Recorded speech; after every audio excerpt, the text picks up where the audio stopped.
Guys, welcome back to my channel. आप सभी लोग का एक बार फिर से स्वागत है श्रेया पॉलिटी यूट्यूब चैनल पे। आज की इस वीडियो में हम लोग जानेंगे चोला डायनेस्टी के बारे में। हम लोग बचपन से ही अगर आप क्लास 6 एनसीईआरटी का बुक उठाएंगे तो आपको उसमें मौर्य डायनेस्टी, जिसमें हम लोग चंद्रगुप्त मौर्य और बिंदुसार और द ग्रेट एम्पेरर अशोका को जानते हैं। तो इस तरीके से आज हम लोग जानेंगे चोला डायनेस्टी के बहुत ही बड़े रूलर, जिनका नाम था राज राजा चोला। और भी बहुत सारे राजेंद्र चोला, बहुत सारे चोला डायनेस्टी के किंग्स हुए हैं जो कि बहुत पॉपुलर है। और उन्होंने बहुत ज़्यादा उनकी जो समुद्र में उन्होंने क्या किया, सबसे पहले नेवल जो भी था अपने नेवी को बहुत ज़्यादा स्ट्रॉन्ग किया। समुद्र में जो भी उनकी सेना थी उसको बहुत ही मजबूती से उन्होंने वो किया था। तो इस तरीके से जो हमारे चोला डायनेस्टी के जो किंग्स थे उन्होंने बहुत सारे टेम्पल्स को भी बनवाया है। और मैं आप लोगों को बहुत ही ज़्यादा अच्छे तरीके से बताने जा रही हूँ, ठीक है। आज देखिए, आज का बहुत ज़्यादा आज का ट्रेजेडी क्या है। आज की ट्रेजेडी ये है कि हम लोगों को चोला डायनेस्टी के बारे में बहुत कम पता होता है, लेकिन हम लोग को मुग़ल, बाबर, हुमायूं, अकबर, जहांगीर, शाहजहां, इन सभी लोगों के बारे में बहुत ज़्यादा पता होता है। इवन मेरे साथ भी सेम ही कॉन्सेप्ट था, पर हमको अभी पता है चोला के बारे में। तो इस तरीके से जो मुग़ल डायनेस्टी था उसका स्थापना हुआ था 1526 में। अगर हम बात करें तो मुग़ल आया था 1526 में, लेकिन जो चोला साम्राज्य था ये 300 ईसा पूर्व पहले, यानी कि 300 बीसी में ही इनकी स्थापना हो गई थी चोला डायनेस्टी की।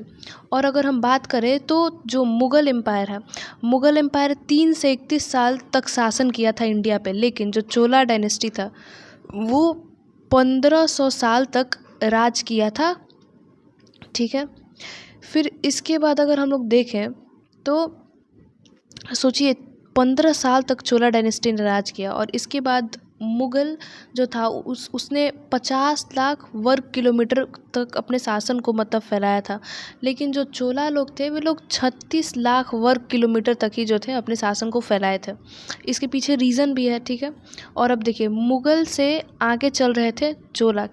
किस तरीके से अगर हम लोग देखें तो जो मुग़ल था वो एरिया विस्तार किया था, इम्पीरियलिज्म को फॉलो किया था, यानी कि साम्राज्य विस्तार, जो कि पहले के राजा लोग का बहुत ज़्यादा ये था कि कोई भी किंगडम है तो उस पर अटैक करो, उसको अपने राज्य में मिला लो। तो इस तरीके को हम लोग इंग्लिश में इस टर्म को इम्पीरियलिज्म कहते हैं, और हिंदी में हम लोग इसको साम्राज्य विस्तार के नाम से जानते हैं। तो इस तरीके से जो मुग़ल साम्राज्य था, मुग़ल साम्राज्य का विस्तार किया गया बांग्लादेश, पाकिस्तान, तजाकिस्तान और अफ़गानिस्तान, बस इतना तक ही सीमित था। लेकिन जो चोला साम्राज्य था उसका विस्तार किया गया Bangladesh, Thailand, Indonesia, Singapore, Cambodia, Malaysia.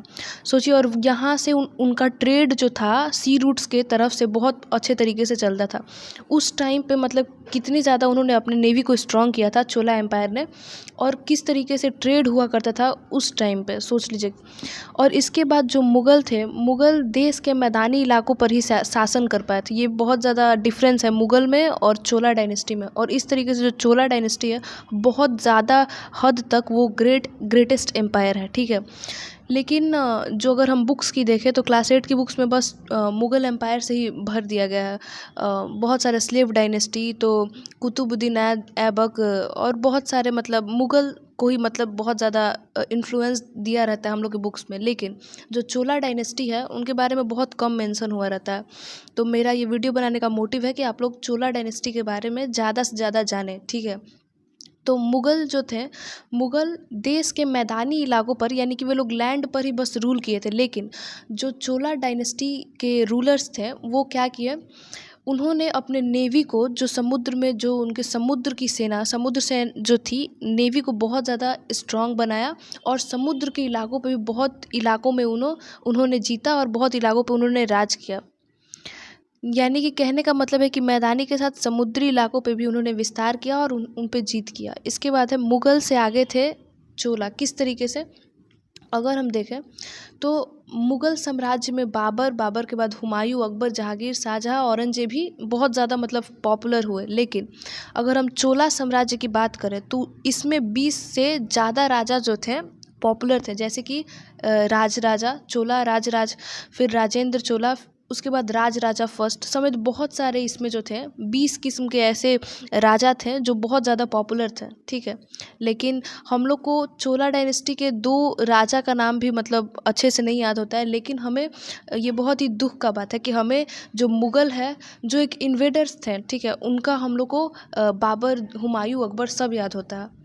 तो हम लोग को याद करना चाहिए। एटलीस्ट आप लोग भी 2 याद कर लीजिए, राजेंद्र चोला और राजराज चोला, ठीक है। इसके बाद चोला साम्राज्य की जो नौसेना, जो नेवी थी, बहुत ज़्यादा मजबूत था और इस तरीके से मजबूत से अपने नेवी को उन्होंने बनाया था कि मत पूछिए। इसके बाद समुद्र युद्ध में इस्तेमाल होने वाला जो आज का विध्वंसक के बराबर था। आज का हम लोग का जो नेवी है उसमें बहुत ज़्यादा युद्ध के टाइम पे बहुत सारी जो मतलब नेवी है उसको स्ट्रॉन्ग करने के लिए टेक्नोलॉजी के माध्यम से बहुत सारी चीज़ों को आजकल बनाया गया है। लेकिन उस टाइम पे सोचिए, जब कुछ टेक्नोलॉजी का नामो निशान नहीं था, उस टाइम पे एक ऐसी विध्वंसक चीज़ों का इस्तेमाल करते थे अपने समुद्र युद्ध में चोला के राजा। तो इस तरीके से अगर हम देखें तो बहुत सारा चीज़ था, ठीक है। और देखिए, इसमें जो हमारे चोला डायनेस्टी के किंग्स थे, जो राजा थे, वो लोग बहुत हद तक मतलब मुग़ल से आगे थे, ठीक है। और एक बात कि उस टाइम पे जो चोला साम्राज्य था, अभी तो एक कमल हसन नाम के एक डायरेक्टर हैं, ठीक है, वो यहाँ के मतलब अभी नहीं है, तो मुझे लग रहा है 2-3 साल पहले की बात है। तो उस टाइम पे उन्होंने कहा था कि जो चोला थे, चोला डायनेस्टी के राजा, वो लोग हिंदू नहीं थे। अब ये देखिए, बहुत बड़ा बेवकूफ़ वाला बात होगा, क्योंकि जो चोला राजा थे, चोला किंगडम के राजा ने ही तमिलनाडु में बहुत सारे ऐसे टेम्पल्स बनवाए जो आज तक बिना सीमेंट के, बिना बालू और बिना स्टील के उन्होंने ऐसा मंदिर बनाया है जो 6 बार भूकंप आ चुका है, चला गया, लेकिन उस मंदिर पे कोई भी मतलब फ़र्क नहीं पड़ा, जस का तस अभी तक पड़ा है। और जो चोला किंगडम का जो आर्किटेक्चर था वो बहुत हद तक आगे बढ़ रहा था, और उन्होंने उस टाइम पे कॉलेज बनवाया था, और कॉलेज के बगल में हॉस्टल की भी फैसिलिटीज़ थी, जिसमें वैदिक लिटरेचर और डिफरेंट तरीके के चीज़ को पढ़ाया जाता था। तो सोचिए उस टाइम में, और सोचिए कि उसके बगल में हॉस्टल भी था। और अगर हम देखें तो मुग़ल के दौर में क्या किया गया था, हिंदू लोग पे बहुत मार के अत्याचार किया गया था। हिंदुओं पे औरंगज़ेब ने जजिया टैक्स लगाया था, मतलब हाँ, हिंदूज़ पे। तो इस तरीके से बहुत जुल्म किया गया था, बहुत सारे मंदिर को तोड़ा गया था मुस्लिम जब इंडिया में आए थे। लेकिन अगर हम कंपैरिजन करें चोला साम्राज्य के राजा के साथ, तो हमारे जो चोला राजा लोग थे, इन्होंने कोई भी ऐसा व्यवहार नहीं किया था, ठीक है।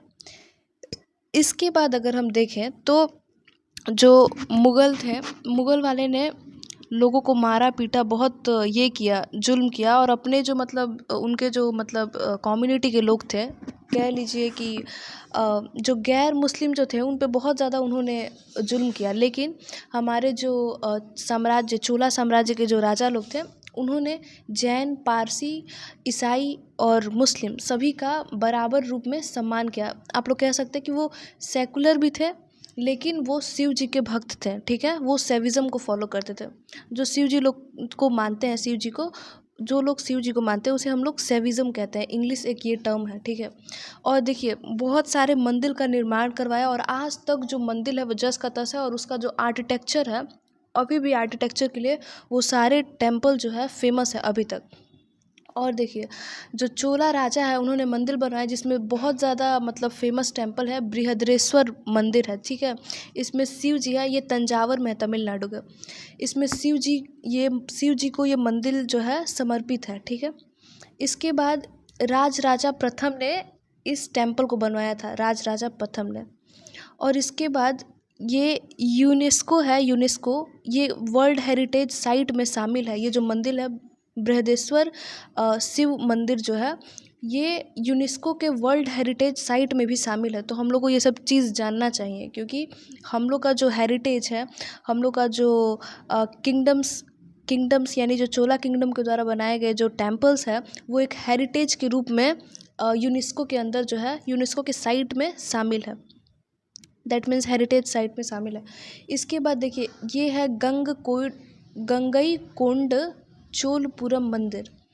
ये यहाँ पे एक मंदिर है जिसका नाम है गंगईकोंड चोलपुर मंदिर, ठीक है। ये जो है अरियालूर, तमिलनाडु में अरियालूर जगह है वहाँ पे, ठीक है। और चोल शासक राजेंद्र प्रथम जो थे इस टेम्पल को बनाए थे।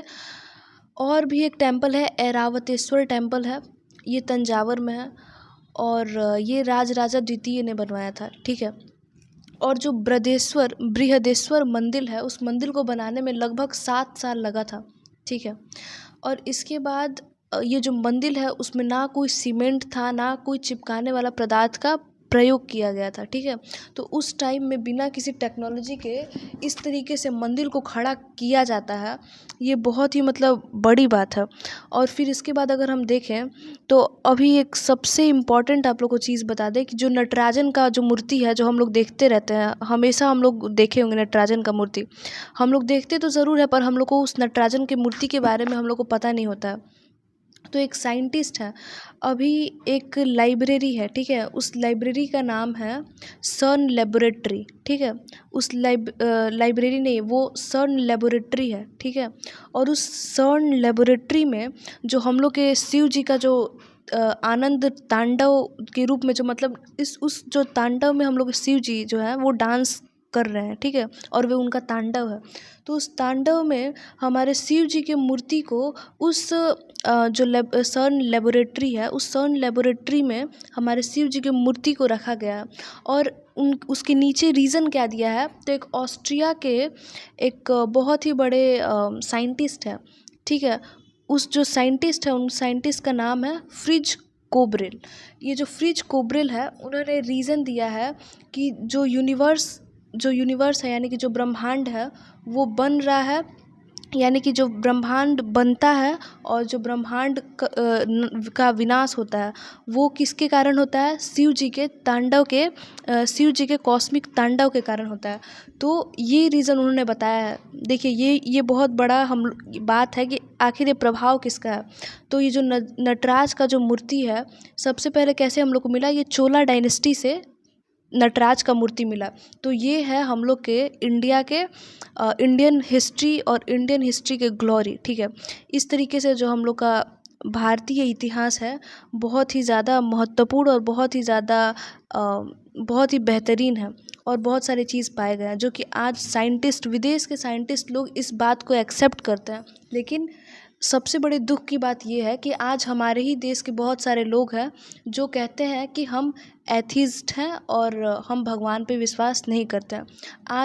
हमारे देश के जो विदेश के लोग हैं वो लोग इंडिया के हिस्ट्री को, हिंदुज़म को सपोर्ट कर रहे हैं और जो देश के कुछ लोग हैं जो क्या कर रहे हैं, अपोज़ कर रहे हैं। तो सबकी अपनी अपनी विचार और आइडियोलॉजी। तो कैसी लगी मेरी वीडियो कमेंट करके ज़रूर बताएं। तो ये थी चोला डायनेस्टी के बहुत सारी उपलब्धियाँ और कैसे वे लोग उस टाइम पे ट्रेड करते थे दूसरे देशों के साथ, बहुत ही ज़्यादा महत्वपूर्ण है। और उस टाइम पे अपने नेवी को इतने ज़्यादा मजबूती से वो लोग ये करते थे, ये बहुत ही ज़्यादा महत्वपूर्ण है चोला डायनेस्टी के लिए। Thanks for watching my video.